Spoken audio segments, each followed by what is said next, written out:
नमस्कार। मोहन भक्ति में आप सभी का बहुत बहुत स्वागत है।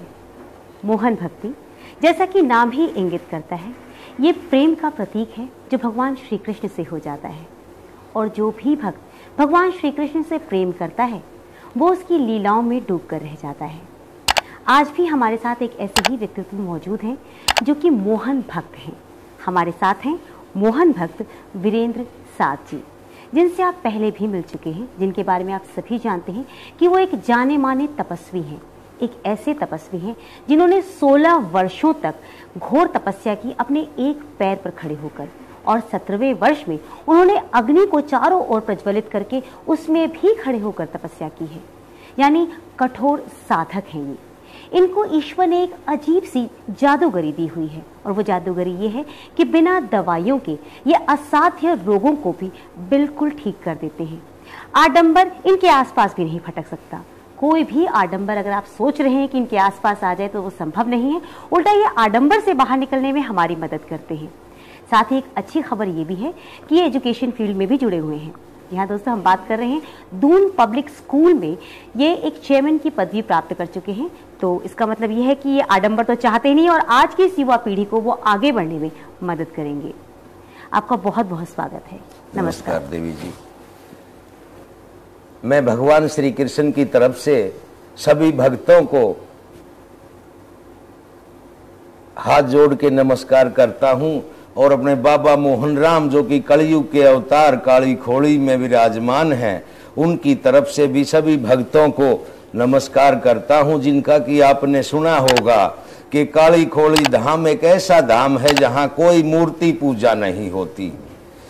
जो भगवान श्री कृष्ण ने कहा है कि किसी रूप में मान तू मेरे को मान, ये पहले भी हमने बताया है कि वहां एक निराकार ज्योति है। कुछ कहने वाले तो ये भी कहते हैं कि बिगर मूर्ति का भगवान, लेकिन सत्य तो यही है कि वो तो निराकार है, नाम उसके अनेक हैं, रूप अनेक हैं। काली खोड़ी धाम पे भगवान श्री कृष्ण क्या उपदेश देते हैं, जो अपने भक्तों में आके वो देते हैं। बहुत से भगत हैं उनके, अच्छे से अच्छे भी हैं, बुरे से बुरे भी हैं, लेकिन अच्छे बहुत ज्यादा हैं। भक्तों में आके वो उपदेश देते कि मेरे को किसी भी रूप में मानो, मैं वही हूं। बिल्कुल बिल्कुल सही। और एक निराकार ज्योति हमने पहले भी बताया था देवी जी के हमने उसमें देखा कि वहां हिंदू लोग भी मानते हैं, वहां सिर्फ घी डलता है, कोई मूर्ति पूजा नहीं है। अच्छा। और मुस्लिम लोगों को भी हमने देखा उस ज्योति के अंदर घी डलता है। सिख भाइयों को भी हमने देखा, ईसाइयों को भी हमने देखा, यानी सभी धर्म को। फिर अलग क्या रह गया? वो तो वही कहते कि अल्लाह भी मैं, राम भी मैं, वाहे गुरु भी मैं, ईशा भी मैं।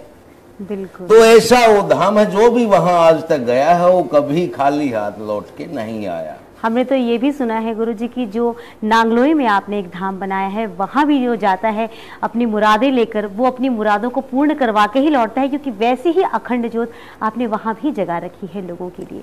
ये देवी जी मैं जो बताया आपने, मैंने पहले एक पैर की तपस्या 16 तपस्याएं की, जो कि जेठ के महीने में और एक माह के महीने में होती है। साल में 2 बारी तपस्या होती है, उसमें अन्न नहीं खाया जाता 40 दिन तक। अच्छा। वो 17 तपस्याएं मैंने वहां रह के की।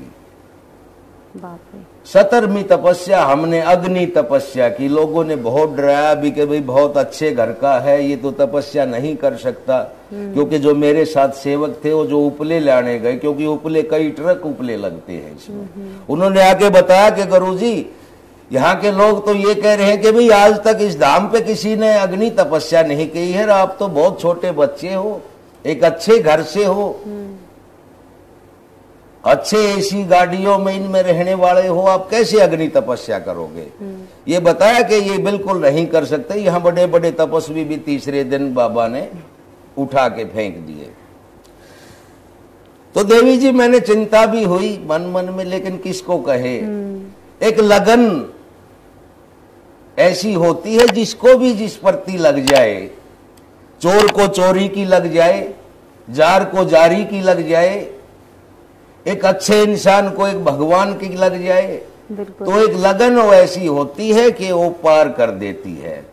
हमने कहा उनसे कि भाई देखना, हमने तो ये ठान लिया है, और कुछ जाति भी हमारी ऐसी है कि मैं जाट परिवार से हूं। बोला भाई हमने तो ये ठान लिया, अगर हम यहाँ मर भी जाए तो हमें इन उपलों में जला देना, इनको ऐसे नहीं छोड़ना। अरे वाह। तो वहां से हमने तपस्या ये स्टार्ट की, और तब हम वहां से जोत लेके आए थे। उस जोत का हमने यहाँ भी तजर्बा किया कि सोचा भाई हो सकता है वैसे झूठ बोलते हो। अब 16 वर्ष उस जोत को यहाँ नांगलोई में हो चुके। यहाँ जो भी आता है हर धर्म का आता है, उनके सब के काम होते हैं। हम सिर्फ कर्म पर ध्यान बताते हैं, कर्म के लिए बताते हैं भाई किस तरीके से कर्म करो। गीता में भी भगवान श्री कृष्ण ने सिर्फ कर्म बताए हैं, आडंबर नहीं बताए।